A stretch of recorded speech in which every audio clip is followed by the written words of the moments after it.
ഇപ്പോൾ 11th പഠിച്ചിട്ട് 11th exam അടുത്തുകൊണ്ടിരിക്കുന്ന കുട്ടികൾക്കുള്ളൊരു video ആണിത്. അത് നിങ്ങളിപ്പോൾ പലരും 12th അഡ്മിഷനൊക്കെ ആലോചിച്ചുകൊണ്ട് ചില കുട്ടികളൊക്കെ അഡ്മിഷൻ എടുത്തിരിക്കുന്ന ആൾക്കാരുണ്ട്. കുറച്ച് പേരെങ്കിലും ഇപ്പോഴും അഡ്മിഷൻ എടുക്കണോ, എന്തായാലും ഇത്രയും ഒരു വർഷമായിട്ട് കഷ്ടപ്പെട്ട് പഠനമാണ്, ഇനിയിപ്പം എക്സാമൊക്കെ കഴിഞ്ഞ് ഒന്ന് റിലാക്സ് ചെയ്ത് ഒരു മാസമൊക്കെ കഴിയട്ടെ എന്നിട്ടൊക്കെ മതി 12th അഡ്മിഷൻ, എന്തായാലും ഇനി 12ാം ക്ലാസ് മുഴുവൻ ഒരു കൊല്ലം പഠിക്കാനുണ്ട്, അപ്പോൾ അങ്ങനെയാണെങ്കിൽ ഇപ്പോൾ ഒന്ന് ബ്രേക്ക് എടുക്കട്ടെ, ഇത് വെക്കേഷനല്ലേ, അങ്ങനെയൊക്കെ ചിന്തിക്കുന്ന ആളുകളുണ്ടാവും. എനിക്ക് നിങ്ങളോടാണ് പറയാനുള്ളത്, മക്കളെ ഇപ്പോൾ വന്നിട്ട് ഫെബ്രുവരി മാസം കഴിയാറായി, ഇനി മാർച്ചോടുകൂടെ എക്സാമും കഴിഞ്ഞു. ഇങ്ങനെ ആകുമ്പോൾ ഏപ്രിലിൽ നേരത്തെ തന്നെ തുടങ്ങുന്ന ബാച്ചിൽ നമ്മുടെ ഫസ്റ്റ് ബാച്ച് വന്നിട്ട് April 6 സ്റ്റാർട്ട് ചെയ്യാൻ പോവാണ്. അതിൽ ഓൾറെഡി അഡ്മിഷൻസ് ഒക്കെ കംപ്ലീറ്റ് ആയി. ഇനി വന്നിട്ട് April 10 നമ്മുടെ സെക്കൻഡ് ബാച്ച് സ്റ്റാർട്ട് ചെയ്യാൻ പോവാം. നിങ്ങൾക്ക് എക്സാം കഴിഞ്ഞിട്ട് വീണ്ടും ഒരു 10 ദിവസത്തോളം അധികം കിട്ടുന്നുണ്ട്. ഇത്ര മതി സമയം, ധാരാളം തന്നെയാണത്. ഇതിൽ കൂടുതൽ സമയം നിങ്ങൾക്ക് ഫ്രീ ആയിട്ട് കിട്ടിക്കഴിഞ്ഞാൽ നിങ്ങളത് മിസ്യൂസ് ചെയ്യും.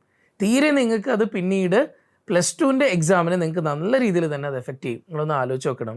ഇൻറ്റിഗ്രേറ്റഡിലൊക്കെ പഠിക്കുന്ന കുട്ടികൾ, അവരെ സംബന്ധിച്ചിടത്തോളം അവരുടെ 11th 12th അവർക്കൊരു സ്കൂൾ ലൈഫും ഇല്ല. അവർ മുഴുവൻ സമയം എൻട്രൻസിനായിട്ട് കഷ്ടപ്പെട്ട് പഠിക്കുന്ന കുട്ടികളാണ്. രാവിലെ 5 മണിക്ക് എഴുന്നേൽക്കുന്നു, രാത്രി 11 മണി വരെ ഇരുന്ന് പഠിക്കുന്നു. ഇതിനിടയിൽ വേറൊരു എൻജോയ്മെൻ്റ് ഒന്നുമില്ല. അവർക്ക് ആഘോഷങ്ങളുണ്ടോ? അതുമില്ല. ക്രിസ്മസ് ഇല്ല, ഓണമില്ല, പെരുന്നാളില്ല, വിഷു ഇല്ല, ആഘോഷങ്ങളൊന്നുമില്ല. പാരൻസിനെ കൂടെ കിട്ടുന്നുണ്ടോ? അതുമില്ല. അവരെ സംബന്ധിച്ചിടത്തോളം ആകെ കിട്ടുന്നത് ആഴ്ചയിൽ 2 ദിവസം വീട്ടിലേക്ക് വിളിക്കാൻ 15 മിനിറ്റ് സാധാരണ പഴയ നോക്കിയുടെ 1100 പോലത്തെ ഫോൺ, ഇതിലല്ലേ അവരിരുന്ന് പഠിക്കുന്നത്. അപ്പോൾ നിങ്ങളെ സംബന്ധിച്ചിടത്തോളം നിങ്ങൾക്ക് എല്ലാ സൗകര്യങ്ങളും ഉണ്ട്. എന്നിട്ടും നമ്മൾ ഇനിയിപ്പോൾ +2 അഡ്മിഷൻ എടുക്കാൻ ഞാൻ എന്ത് ചെയ്യണം, ഇനി കുറച്ചും കൂടെ കഴിയട്ടെ, ഇങ്ങനെയൊക്കെ മാറി നിൽക്കുന്ന ആൾക്കാരോട്, ആ കുട്ടികളോട്, അവരുടെ പാരൻസിനോടാണ് എനിക്ക് പറയാനുള്ളത്. പാരൻസ് ഒരു കാര്യം ശ്രദ്ധിക്കുക. JPCൻ്റെ നമ്മുടെ ബാച്ച് എന്ന് പറയുന്നത്, +2 ബാച്ച് എന്ന് പറയുന്നത് എൻട്രൻസിനെയും കൂടെ ഫോക്കസ് ചെയ്തുകൊണ്ട് തന്നെയാണ് നമ്മൾ അതിൽ പോകുന്നത്. ഒരു കുട്ടി +2 കഴിയുമ്പോൾ പ്രൊഫഷണലി ഫിറ്റ് ആവണം. ദാറ്റ് മീൻസ് ഒരു പ്രൊഫഷണൽ കോഴ്സിൽ ആ മക്കൾക്ക് അഡ്മിഷൻ ഉണ്ടാവണം. അങ്ങനെ പ്രൊഫഷണൽ കോഴ്സിന് അഡ്മിഷൻ ഉണ്ടാവാൻ വേണ്ടിയിട്ടാണ് നമ്മൾ നേരത്തെ ബാച്ച് സ്റ്റാർട്ട് ചെയ്യുന്നത്. നിങ്ങളൊന്ന് ആലോചിക്കണം, JPCന് ഈ ക്ലാസ് കുറച്ചും കൂടെ കഴിഞ്ഞിട്ട് മുന്നോട്ട് തുടങ്ങിക്കഴിഞ്ഞാൽ പ്രോഫിറ്റ് ചിന്തിക്കുകയാണ് JPCൻ്റെ ലാഭം. എന്നാൽ അവസാന സമയത്ത് അടിച്ചങ്ങോട്ട് തീർത്താൽ മതി. ഇതല്ല നമ്മുടെ ലക്ഷ്യം. നമ്മൾ വന്നിട്ട് ഏപ്രിലിൽ തന്നെ ക്ലാസ് സ്റ്റാർട്ട് ചെയ്യുമ്പോൾ നമുക്ക് അങ്ങോട്ടേക്കുള്ള ഏപ്രിൽ മെയ്യിൽ നമുക്ക് കുറേ ദിവസങ്ങൾ ക്ലാസ് ആയിട്ട് കിട്ടും. സൺഡേയ്സ് മാത്രമാണ് ലീവ്, ഇടയ്ക്ക് വന്നിട്ട് പെരുന്നാളും ഉണ്ട്. ഇതല്ലാതെ ബാക്കി ദിവസങ്ങളൊക്കെ നമുക്ക് അവരെ ക്ലാസ് റൂമിൽ കിട്ടുകയാണ്. അത്രയും സമയം കുട്ടികളെ നന്നായിട്ട് ഇരുത്തി പഠിപ്പിച്ച് അതത് ദിവസങ്ങൾ എടുക്കുന്ന കാര്യങ്ങൾ പിറ്റേ ദിവസം ക്വസ്റ്റ്യൻസ് ആയിട്ടും എക്സാംസ് ആയിട്ടും അവരുടെ മുന്നിലേക്ക് പോവാണ്.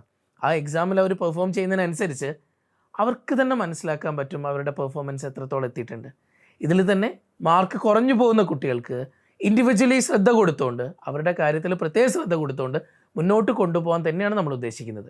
ഇതിൽ പാരൻസും കൂടെ സപ്പോർട്ട് ചെയ്താലേ നമുക്ക് ആ കാര്യം സക്സസ് ആക്കാൻ പറ്റും. ഇപ്പോൾ നിങ്ങളുടെ കുട്ടികൾ ഇൻസ്റ്റിറ്റ്യൂട്ടിൽ വരുന്നു, പഠിക്കുന്നു, തിരിച്ചു പോയി കഴിഞ്ഞാൽ വീട്ടിൽ മുഴുവൻ സമയം ഫോണിൽ കുത്തിയിരിക്കുക എന്ന് പറഞ്ഞു കഴിഞ്ഞാൽ ഒരിക്കലും ഞങ്ങളെ കൊണ്ട് ആ കുട്ടീനെ ഏറ്റവും ബെസ്റ്റാക്കി എടുക്കാൻ പറ്റില്ല. പാരൻസിൻ്റെ സപ്പോർട്ടും കുട്ടികളുടെ സപ്പോർട്ടും ഒപ്പം ഇൻസ്റ്റിറ്റ്യൂട്ടിലെ ഓരോ അധ്യാപകരും ഈ സിസ്റ്റം ഒന്നിച്ചു പോയാലേ നമുക്ക് ഏറ്റവും നല്ല റിസൾട്ടിലേക്ക് എത്തിക്കാൻ പറ്റും.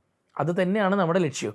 അപ്പോൾ അതിന് വേണ്ടിയിട്ട് നിങ്ങൾ പാരൻസും കുട്ടികളും എത്രയും പെട്ടെന്ന് തന്നെ നമ്മുടെ +2 ബാച്ചിലേക്ക് അഡ്മിഷൻ എടുക്കുക. അഡ്മിഷൻ എടുത്തു കഴിഞ്ഞാൽ നമുക്ക് ക്ലാസ്സുകളും എൻട്രൻസിൻ്റെ സെഷൻസും എല്ലാം ആയിട്ട് നമ്മൾ അടിപൊളിയായിട്ട് മുന്നോട്ട് പോകും. ഇനി ഏറ്റവും സർപ്രൈസിങ് ആയിട്ടുള്ള ഒരു കാര്യം കൂടെ പറയാം. നിങ്ങളുടെ കുട്ടികൾക്ക് വെക്കേഷൻ കഴിഞ്ഞിട്ട് ഏപ്രിലും മെയ്യും കഴിഞ്ഞ് കുട്ടി ജൂണിൽ സ്കൂളിലേക്ക് പോകുന്നതിന് തൊട്ട് മുന്നേ നമ്മളിവിടെ ഒരു എൻട്രൻസ് എക്സാം കണ്ടക്ട് ചെയ്യാറുണ്ട്. ആ എക്സാമിൽ ഏറ്റവും നല്ല സ്കോർ വാങ്ങിക്കുന്ന കുട്ടിക്ക് നമുക്ക് നീറ്റ് എൻട്രൻസ് എക്സാമിലേക്ക് അടുത്ത വർഷം ആ കുട്ടി ഒരുങ്ങാൻ വേണ്ടി തയ്യാറാവുകയാണെങ്കിൽ, റിപ്പീറ്റ് ആയിക്കോട്ടെ ക്രാഷ് പ്രോഗ്രാം ആയിക്കോട്ടെ, റിപ്പീറ്റേഴ്സിന് നമുക്ക് ട്യൂഷൻ ഫീയും ഹോസ്റ്റലും മെസ്സും എല്ലാം കൂടെ 2 ലക്ഷം രൂപയോളം വരും. ഈ 2 ലക്ഷം രൂപയോളം വരുന്ന ഫീസ് കംപ്ലീറ്റ് ആയിട്ട് ഫ്രീ ആയിട്ട് നമ്മുടെ കുട്ടികൾക്ക് പഠിക്കാൻ പറ്റും. അപ്പോൾ ഒന്ന് ആലോചിച്ച് നോക്കണം, നമ്മുടെ കുട്ടിക്ക് റിപ്പീറ്റ് ചെയ്യണമെന്ന് ആഗ്രഹിക്കുന്നുണ്ട് മുന്നോട്ടെങ്കിൽ അതിനുള്ള ഫീസും നമുക്കിവിടെ ഒഴിവായി കിട്ടാൻ നിങ്ങളുടെ കുട്ടി 12th നന്നായിട്ട് പഠിക്കണം. ഈ 12th തന്നെ ക്രാക്ക് ചെയ്യാൻ പറ്റുന്ന കുറേ എക്സാം ഉണ്ട്. നിങ്ങളുടെ കുട്ടിക്ക് നേഴ്സിങ്ങിന് പോയാൽ മതിയെന്ന് തോന്നുക, ഇനി അതല്ല BAMS മതി, BHMS മതി, അല്ലെങ്കിൽ BDS സെൽഫ് ഫിനാൻസിങ്ങിൽ മതി, അങ്ങനെയൊക്കെ തോന്നുകയാണെങ്കിൽ നമുക്ക് ഈ +2 തന്നെ ധാരാളം മതി. ഇനി അതല്ല, ഈ ഒരു വർഷം നന്നായിട്ട് നിങ്ങളുടെ കുട്ടി കഷ്ടപ്പെടുന്നതാണെങ്കിൽ MBBSും BDS ഒക്കെ ഗവൺമെൻറ്റിൽ കിട്ടാനും ഈ ഒരു വർഷം മാത്രം മതി. അങ്ങനെ പ്രൊഫഷണലി ഫിറ്റ് ആവുന്ന രീതിയിൽ നിങ്ങളുടെ കുട്ടീനെ നിങ്ങൾക്ക് വാർത്തെടുക്കണം എന്ന് ആഗ്രഹിക്കുന്നുണ്ടെന്നാണെങ്കിൽ നമ്മുടെ ആദ്യത്തെ ബാച്ചുകളിലേക്ക് തന്നെ നിങ്ങൾ ചേർക്കുക. ഞാൻ ഓൾറെഡി പറഞ്ഞു, ഫസ്റ്റ് ബാച്ച് ഫുള്ളായിട്ടുണ്ട്.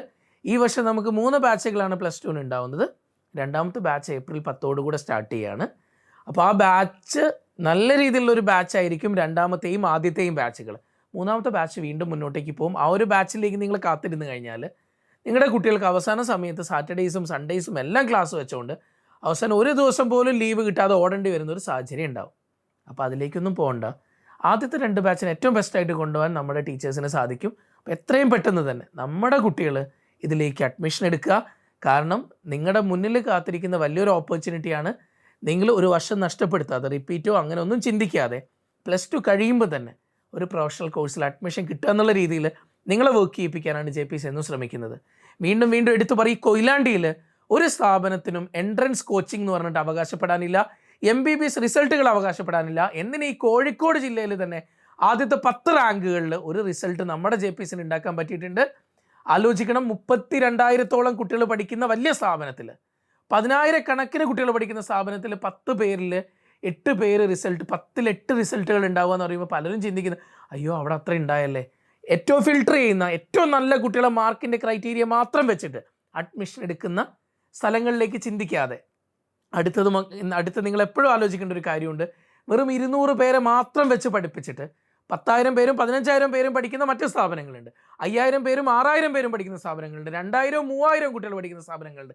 ഇങ്ങനെയുള്ള 50ഓളം ഇൻസ്റ്റിറ്റ്യൂഷൻസ് കേരളത്തിൽ ഉണ്ടായിട്ടും ആദ്യത്തെ 10 റാങ്കിനുള്ളിൽ നീറ്റ് എൻട്രൻസ് എക്സാമിൽ ഒരു കുട്ടീനെ എത്തിക്കാൻ പറ്റിയെന്ന് പറഞ്ഞു കഴിഞ്ഞാൽ അത് JPCൻ്റെ ഏറ്റവും വലിയൊരു കാര്യം തന്നെയാണ്. ഇവിടെ വരുന്ന ഓരോ കുട്ടിയും ഒരു ആവറേജും ജസ്റ്റ് എബോ ആവറേജും അല്ലെങ്കിൽ ബിലോ ആവറേജുള്ള കുട്ടി പോലും ഇവിടെ വന്നിട്ട് കഴിഞ്ഞ വർഷം 72% മാർക്ക് വാങ്ങിച്ച് മാത്രം വന്നേക്കുന്ന ഒരു കുട്ടി, അവൻ്റെ എഫേർട്ടും ഉണ്ട്, അവൻ്റെ ഹാർഡ് വർക്കും ഉണ്ട്, അവന് ഇന്ന് എത്താൻ പറ്റിയത് ഒരു ഗവൺമെൻറ് മെഡിക്കൽ കോളേജിലേക്കാണ്. ഇതുപോലെ എനിക്ക് നിങ്ങളോട് പറയാനുള്ളത്, നിങ്ങളുടെ കുട്ടികളെ ഇതുപോലെ വലിയ മെഡിക്കൽ കോളേജുകളിലേക്ക് എത്തിക്കണം എന്ന് ആഗ്രഹിക്കുന്നുണ്ടെന്നാണെങ്കിൽ, ഏറ്റവും നല്ല എഞ്ചിനീയറിംഗ് കോളേജുകൾ IIT NIT പോലുള്ള സ്ഥലങ്ങളിലേക്ക് എത്തിക്കാൻ ആഗ്രഹിക്കുന്നുണ്ടെന്നാണെങ്കിൽ നമുക്ക് ഒന്നിച്ച് മുന്നോട്ടേക്ക് പോവാം. ഏറ്റവും നല്ല രീതിയിൽ അവർ പഠിക്കാൻ തയ്യാറായി കഴിഞ്ഞാൽ ഏറ്റവും നല്ല റിസൾട്ട് ഉണ്ടാക്കാൻ നമുക്ക് സാധിക്കും. കേരളത്തിൽ ആദ്യത്തെ 100 റാങ്കുകളിൽ 4 റാങ്കുകൾ നമ്മുടെ JPCന് സ്വന്തമാണ്. Kerala 7th rank, Kerala 23rd, Kerala 91 and Kerala 93. ഈ 3 റാങ്കുകളും ഈ ഒരു കുഞ്ഞ് ഇൻസ്റ്റിറ്റ്യൂട്ടിന് 5 വർഷം കൊണ്ട് നേടാൻ സാധിച്ചിട്ടുണ്ടെന്നാണെങ്കിൽ ഈ കുറഞ്ഞ നമ്പറിൽ നിന്ന് വേറെ ഒരു കേരളത്തിൽ ഒരു സ്ഥാപനത്തിനും, കേരളത്തിൽ നല്ല ഇന്ത്യയിൽ പോലും ഒരു സ്ഥാപനത്തിനും അവകാശപ്പെടാൻ പറ്റാത്ത റിസൾട്ട് ഈ JPCന് ഉണ്ടായിട്ടുണ്ടെന്നാണെങ്കിൽ അത് ഇവിടുത്തെ സിസ്റ്റത്തിൻ്റെ ഗുണം കൊണ്ടാണ്, ഇവിടുത്തെ ടീച്ചേഴ്സിൻ്റെ ഗുണം കൊണ്ടാണ്, ഇവിടുത്തെ കുട്ടികൾ വരുന്ന മക്കളുടെ എഫേർട്ട് കൊണ്ടാണ്. അവർ അത്രത്തോളം എഫേർട്ട് എടുക്കാൻ തയ്യാറാകുന്നതുകൊണ്ടാണ്. ഉറപ്പായിട്ടും ആ ഒരു രീതിയിലേക്ക് നാളെ നിങ്ങളുടെ കുട്ടികൾ എത്തണമെന്ന് നിങ്ങൾ പാരൻസ് ആഗ്രഹിക്കുന്നുണ്ടെന്നാണെങ്കിൽ എത്രയും പെട്ടെന്ന് തന്നെ നമ്മുടെ കുട്ടികളെ +2 അഡ്മിഷൻ ഉറപ്പിച്ചോ. Okay, thank U.